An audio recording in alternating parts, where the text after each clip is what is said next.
नमस्कार, मैं नंदन सिंह बिष्ट। आज इस वीडियो में बात करेंगे कि उत्तराखंड के पहाड़ों के जो गांव हैं, वहां से लोग लगातार शहरों के पलायन क्यों कर रहे हैं और जो सरकारें हैं, उनका उसमें क्या क्या भागीदारी रही है, क्या हिस्सेदारी रही है और जो उत्तराखंड राज्य आंदोलन था, उसमें क्या सपने देखे गए थे और क्यों अलग राज्य लिया गया था। अगर कोई व्यक्ति कोई मांग करता है, किसी समस्या को लेकर सरकार के पास जाता है और सरकार उसको सुनती नहीं है या सुनने का एक जो माहौल बनाना चाहिए वो नहीं है।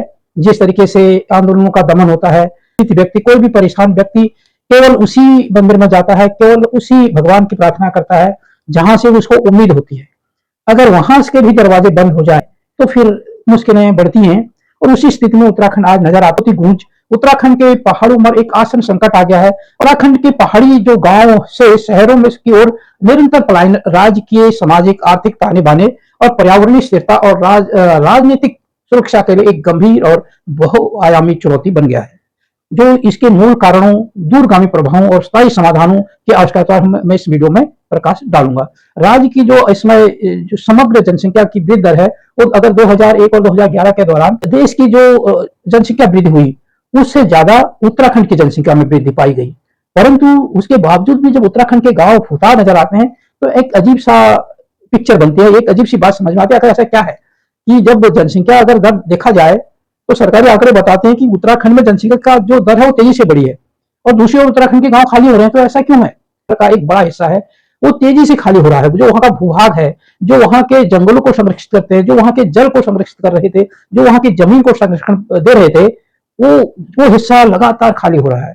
अगर पौड़ी गढ़वाल और अल्मोड़ा जैसे जो वो है जिले हैं, उनमें नकारात्मक मतलब वंश की वृद्धि दर्ज की गई, उनकी जो वृद्धि दर है, जो जनसंख्या वृद्धि दर है, उनमें नेगेटिव पाई गई, वो नकारात्मक मतलब माइनस में रही। और जबकि जो मैदानी जिले हैं जैसे देहरादून है, हरिद्वार है, उधम सिंह नगर है और नैनीताल में जो वृद्धि दर थी, जनसंख्या वृद्धि दर, उसमें बहुत तेजी आई। यह असमान जो विकास का पथ का कारण है, शंका लगता है। जहां हमारे पहाड़ों पर गांव खाली हो रहे हैं, जनसंख्या दर माइनस में है, और वहीं जो मैदानी जिले हैं उसमें चाहे वो देहरादून हो, चाहे हरिद्वार हो, चाहे उधम सिंह नगर हो या नैनीताल हो, इन जिलों में जो जनसंख्या दर है वो एक जो अचंभा करती है, वो इतनी तेजी से बढ़ी है। तो इसका मतलब क्या है? जो हमारा विकास का केंद्र है, जो बुनियादी जो आवश्यकताएं हैं लोगों की, वो केवल इन 4 जिलों में ही है, 9 जिले हैं। तो उनमें जो 50% पलायन है वो रोजगार के कारण हुआ है। कृषि उत्पादकता, अब वहां पर जो कृषि की उपज थी तो वहां उपज दर गिरी है। 1 क्विंटल होता था, वहां आधा हुआ या उससे भी 1/4 हुआ। और साथ में स्थितियां यह हुई कि जो जंगली जानवरों ने वहां पर आतंक फैलाया, तो जो 1/4 या एक आधा जो उपज दर आ रही थी, उसको जंगली जानवरों ने खाना शुरू कर दिया। जब पानी नलों में गया, पेयजल के लिए गया पानी, तो जो वहां के गुरु से सिंचाई होती थी, जो वहां के गधेरे बहते थे, वो सूखने शुरू हो गए। और उन गधेरों पर आधारित जो की सब्जियां उगाते थे, जो धान उगाते थे, जो पानी पर आधारित खेती थी, वो खत्म हो गई। बुनियादी सेवाएं हैं, वो शिक्षा, स्वास्थ्य, सड़क संपर्क, ये भी एक बहुत बड़ा वो कारण रहा है। शिक्षा के लिए बच्चे क्या करते हैं, वहां पर शिक्षा 10वीं 12वीं तक की शिक्षा की व्यवस्था बच्चे जाकर कर भी सकते हैं। अगर किसी ने 12वीं कर दी तो उसके आगे के लिए प्रश्न चिन्ह लग जाता है। ये 9 जिलों से बाहर निकल के इन 4 जिलों में आना पड़ता है उससे भी। और जब वो बाहर निकल जाता है फिर वो वापस नहीं निकलता, क्योंकि उसे लगता है कि वहां परेशानियां हैं और यहाँ पर सही है। फिर वो वहां कभी पहाड़ों की ओर मुड़ के नहीं देखता है। किसी की अगर स्वास्थ्य संबंधी कोई परेशानी हो गई तो वो कहाँ जाएगा? वो उसको दूसरी समस्या सताती है। इसलिए जो एक बार पलायन कर देता है, एक बार शहर की जिंदगी में कुछ समय गुजार देता है, फिर वो लौटने के सोचता भी नहीं है। क्योंकि सड़क संपर्क सरकारों ने कोशिश की 25 साल में, और अगर तोकों के हिसाब से जोड़ने की कोशिश की, सरकारें बड़े बड़े दावे करते हैं, पर अधिकांश सड़कें वहां प्रधानमंत्री ग्रामीण सड़क योजना के तहत बनी है। राज्य सरकार भी दावा करती है, एमपी दावा करता है, एमएलए दावा करता है, सारे दावे करते हैं, पर जिनकी कितनी सड़कें बनी वहां प्रधानमंत्री ग्रामीण सड़क योजना के तहत बन रही है। उस पर जहां जनसंख्या ज्यादा है उनको कनेक्ट किया जा रहा है, और पहाड़ के जो गांव हैं 9 जिलों के, वो बड़े क्षेत्र में फैले हुए हैं। और जिससे भी जो सड़कें बनी हुई वो करीब अगर 10-10 12 फैमिली का, परिवारों का एक टोक होता है, और ऐसे टोकों को देखा जाए तो एक टोक के हिस्से 1 किलोमीटर रोड 25 साल में आए। आपके पास निजी वाहन है तो उसकी सुविधा आप ले सकते हैं। सरकारी परिवहन की सुविधा नहीं है कि 80 के दशक से पहले कहो या राज्य बनने से भी पहले वहां पर लोगों को जमीन को लेकर, खेती को लेकर और खेती की उत्पादकता को लेकर, पेड़ पौधों को लेकर, यहां तक कि घास के तिनके को लेकर बड़ी जिद्दोजहद थी। लोगों के जो वो है मानसिक स्थिति वो अस्थिर हो गई है, उनको कल का भरोसा नहीं है।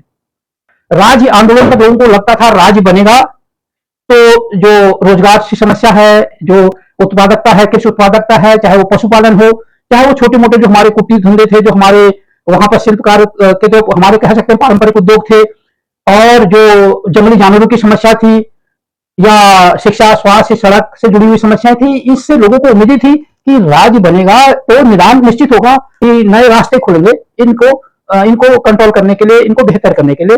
परंतु स्थितियां राज्य बनने से ही तुरंत बाद जो सरकारों के निर्णय रहे, जैसे देहरादून राजधानी बना दिया अस्थायी, गैरसैंण के बारे में सोचा नहीं गया, उसके बाद जो नीतियां बनती गई तो लोगों में एक अब अविश्वास ने घर कर लिया है। बात करें कि शहरों के प्रति आकर्षण क्यों बढ़ रहा है, वहां पर बेहतर रोजगार की संभावनाएं हैं। अगर हम अपोजिट सोचे, हम पलायन क्यों बढ़ रहा है, क्यों उत्तराखंड की तरफ या पहाड़ों की तरफ या पहाड़ के 9 जिलों की तरफ, उत्तराखंड के 9 जिलों की तरफ क्यों नहीं जा रही लोग?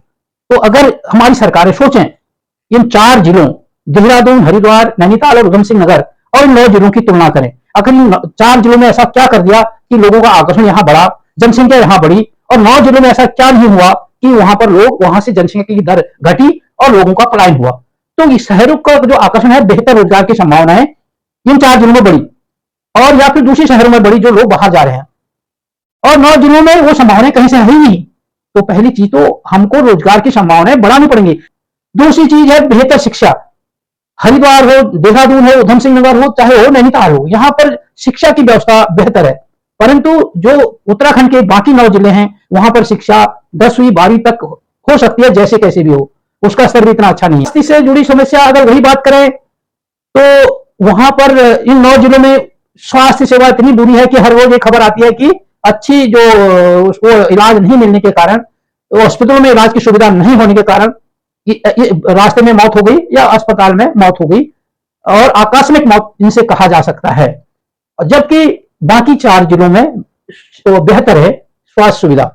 इन चीजों पर सोचना पड़ेगा। अगर कोई इन चीजों की बातों को उजागर करता है, कोई इस बात को समझाने की कोशिश करता है, उससे सुनने की कोशिश करनी चाहिए सरकारों को, तभी एक बेहतर रास्ता निकलेगा। अपनी कविता में कह सकता है, गीतकार अपने गीत में कह सकता है, लेखक अपनी लेखनी में कर सकता है, जो इस तरीके से वीडियो बनाकर सोशल मीडिया में लोग कह सकते हैं। तो सरकारों को इनका स्वागत करना चाहिए और सुनना चाहिए। उत्तराखंड के 9 जिले हैं, उनमें लगभग 3000 गांव पूरी तरह खाली हो चुके हैं, और आय और लिंग संरचना का महत्वपूर्ण संतुलन गांव में हो गया है, क्योंकि गांव में केवल बुजुर्ग रह गए हैं और महिलाएं रह गई हैं, और जो युवा वर्ग है वो पलायन कर चुका है, या फिर पुरुष वर्ग पलायन कर चुका है, और सामाजिक जो सांस्कृतिक विरासत थी वो कमजोर हो रही है, और जो अर्थव्यवस्था का पतन हो रहा है। उत्तराखंड है वो नेपाल से जुड़ा है, तिब्बत और चाइना से जुड़ा हुआ है, अंतर्राष्ट्रीय अगर प्रादेशिक सीमाओं के अलावा अंतर्राष्ट्रीय सीमाएं हैं, तो वहां पर रणनीतिक तौर पर भी हमारे जो राष्ट्रीय सुरक्षा के लिए खाली हो गए हैं। अंतर्राष्ट्रीय सुरक्षा को लेकर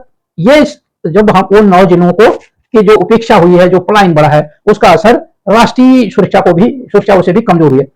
जो पहाड़ का पानी और पहाड़ की जवानी की कहावत की बात होती थी, संस्कृति और राजनीतिक संकट को रेखांकित करता है, जो बार बार होती है, पहाड़ का पानी, पहाड़ की जवानी। जो भी नेता जाता है एक वहां का जो एक इस तरह का नारा देके बातें करके आता है, राजनीतिक जो समझ है उस पर ये सवाल खड़ा करती है। तो 2026 का परिसीमन होगा, उसमें और स्थिति बहुत विकट होगी।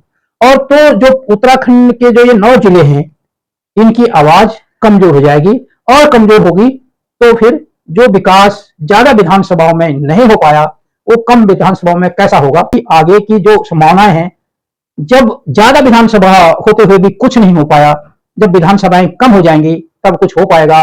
उसका परिणाम ये होगा कि जो एक संभावनाएं गिरती जाएंगी और पलायन बढ़ता जाएगा, ये नजर आ रहा है। परिसीमन है, इस पर भी फोकस करना पड़ेगा कि अगर वाकई में इस भूभाग को बेहतर संभावनाएं यहां बढ़ाना चाहते हैं, तो यहां परिसीमन के लिए क्षेत्रफल कि इतने क्षेत्रफल पर एक विधानसभा होना जरूरी होना चाहिए, और जनसंख्या और क्षेत्रफल दोनों को परिसीमन का आधार मानना चाहिए। अगर हम केवल बयानेबाजी करेंगे और पलायन नहीं रोक पाए, इसका मतलब हमारे बयानों पर लोगों को विश्वास नहीं है, हमारे दावों पर लोगों को विश्वास नहीं है।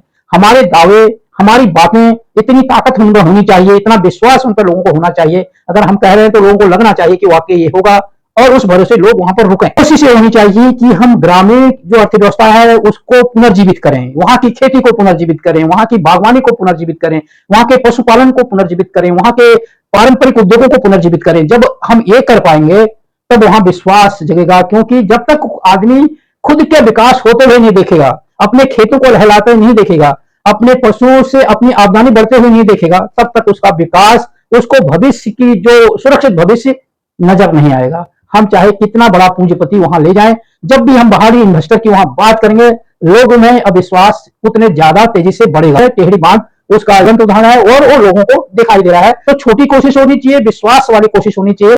अगर उत्तराखंड को जब कहा जाता है कि ये देवभूमि है, देवताओं की भूमि कहा जाता है, और अपनी जो लुभानी प्रकृति, इसकी सुंदरता है, समृद्धि, सांस्कृतिक विरासत है, आध्यात्मिक महत्व के लिए इसको जाना जाता है। मुख्य रूप से एक पहाड़ी जो राज्य है जिसका लगभग 88% क्षेत्र पहाड़ी है, 88% हिस्सा है, उसमें भी 65% जंगल है, और करीब 35% जो आवासीय और जो कॉमर्शियल गतिविधि, जहां कह सकते हैं बाजार है, गांव है, खेती हो रही है, वो हिस्सा है। और जो पहाड़ी इलाका होने के कारण यहाँ पर जो विकास की है, जो यहाँ की जो भौगोलिक संरचना है, वो यहाँ के जो विकास है, आर्थिक गतिविधियां जो भी करनी है, उसके लिए बहुत बड़ी चुनौतियां खड़ी करती हैं। यहाँ पर भूस्खलन, अचानक बाढ़ आ जाना, अब ये जंगली जानवरों का जो आतंक है, सूखा, प्राकृतिक आपदाएं हैं, ये अब अत्यधिक संवेदनशील है। भूकंप भी से भी काफी ज्यादा प्रभावित क्षेत्र है, और यहाँ पर बहुत तीव्रता से जलवायु परिवर्तन होते हैं। नदियों का स्रोत, ये नदियां यहीं से निकलती हैं। सिंचाई की व्यवस्था नहीं हुई। अगर सारी नदियां यहां से निकल रही हैं, पानी यहां प्रचुर मात्रा में है, परंतु सिंचाई की व्यवस्था अधिकांश क्षेत्र में नहीं है। तो जिससे जो बात शुरू में की थी कि किस उपज घिरी है, उसके लिए यहां पर काम नहीं हुआ। दूसरी चीज, भूस्खलन और प्राकृतिक आपदाएं, जैसे बादल फटना, भूस्खलन होना, या फिर नदियों के कटाव। खनन माफिया ने तो बात नदी ने काटा या फिर सड़कों ने काटा, पहाड़ के बेस को काट दिया। पहाड़ का वजन जैसे ही बढ़ता है, या वाइब्रेशन से ही अब पहाड़ खिसकने लग गए हैं। वहां पर लैंड माइंस के विस्फोट से कंपन होते हैं, तो उसका संतुलन बिगड़ता है, और उसका बिगड़ा हुआ संतुलन में अगर अचानक एक बारिश का वजन बढ़ता है, तो फिर भी उससे भी भूस्खलन बढ़ रहा है। हिमालय पर भी जो तापमान और इसका असर पड़ा है, और उससे बादल फटने की घटनाएं बढ़ी हैं, और ये प्राकृतिक आपदाओं को भी इसने बढ़ावा दिया है। तो 2000 के बाद बनने के बाद ग्रामीण जो पहाड़ी क्षेत्र है, जो प्रतिदिन अगर औसतन लगाया जाए तो करीब 250 से 300 लोग उत्तराखंड से पलायन कर रहे हैं। और अगर कुछ रिपोर्टों से पता चलता है कि राज्य गठन के इसके बाद से, लगभग राज्य बनने के बाद, इन पहाड़ी जिलों के 9 जिलों के बाद कुछ जनसंख्या की बात करें तो करीब 32 लाख लोग ने पलायन किया है। उन्होंने अपने पैतृक घर छोड़ दिए हैं। इसका कारण क्या है कि उम्मीदें खत्म है उत्तराखंड की सरकार से। ये बड़ा संदेश है, क्योंकि अगर विश्वास होता, उम्मीदें होती, संभावनाएं होती, तो लोग जरूर जाते।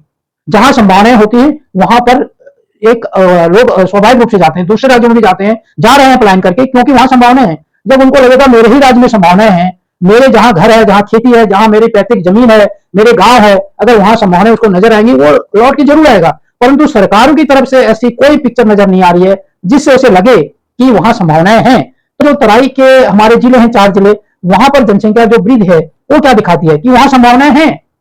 तो वहां के लोग बाहर से भी अपने वहां वापस आ रहे होंगे। तो सरकारों को ये देखना पड़ेगा कि कहीं ना कहीं हमारी कमियां हैं। जनता सड़कों पर आके बताना चाहती है तो उन्हें रोक दिया जाता है, उन्हें डंडे पड़ते हैं, जेल की यातनाएं सहनी पड़ती हैं। कोई लुकअप बैंक क्या है, LUCC, तो उसके एक वीडियो में देख रहा था, उसमें पुलिस वालों ने महिलाओं के कपड़े फाड़ दिए।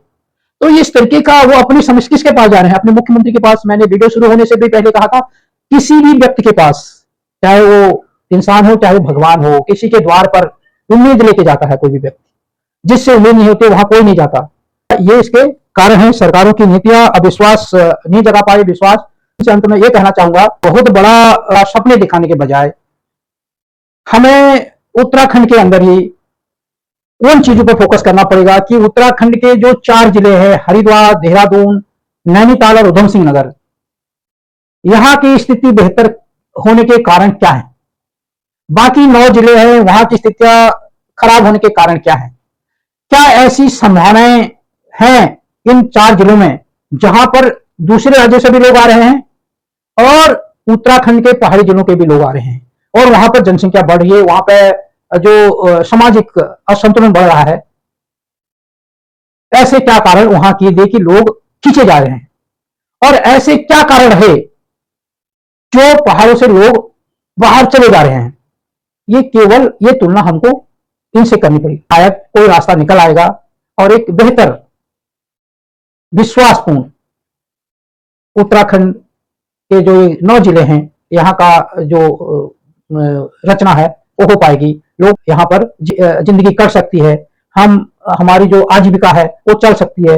हमको स्वास्थ्य से लेकर कोई अगर चुनौतियां हैं उसके लेकर हम जो समस्याएं वो कम हो सकती हैं। शिक्षा को लेकर जो चुनौतियां हैं वो कम हो सकती हैं। परिवहन को लेकर जो चुनौतियां हैं उससे अब लड़ा जा सकता है। जंगली जानवरों की और दूसरी जो चुनौतियां हैं वो से भी हम लड़ सकते हैं। शिक्षा, स्वास्थ्य और आजीविका, इन तीनों पर जो अगर कर पाई सरकार तो विश्वास लोगों का जग जाएगा। अंत में यही कहूंगा, आपको ये वीडियो कैसा लगा? अगर आपके इस संबंध में कोई टिप्पणियां हैं, आप अपनी टिप्पणियां भी दे सकते हैं और देना भी चाहिए। लोगों को अपने अपने विचार रखने चाहिए। और आपको वीडियो कैसा लगा आप अपनी टिप्पणी में जरूर लिखना और वीडियो को ज्यादा से ज्यादा शेयर करना। अगर आप इसको मेरे YouTube चैनल पर देख रहे हैं तो उसको सब्सक्राइब करना अगर उसमें नए हैं, और उसका बेल का आइकन भी दबाना और उसके साथ ऑल सेलेक्ट करना। अगर आप इसको मेरे दूसरे सोशल मीडिया प्लेटफॉर्म पर देख रहे हैं तो वहां हमें फॉलो करें और वीडियो को लाइक कर और ज्यादा, और इसी तरह के वीडियो को देखने के लिए आप हमारे चैनल से जुड़े रहें।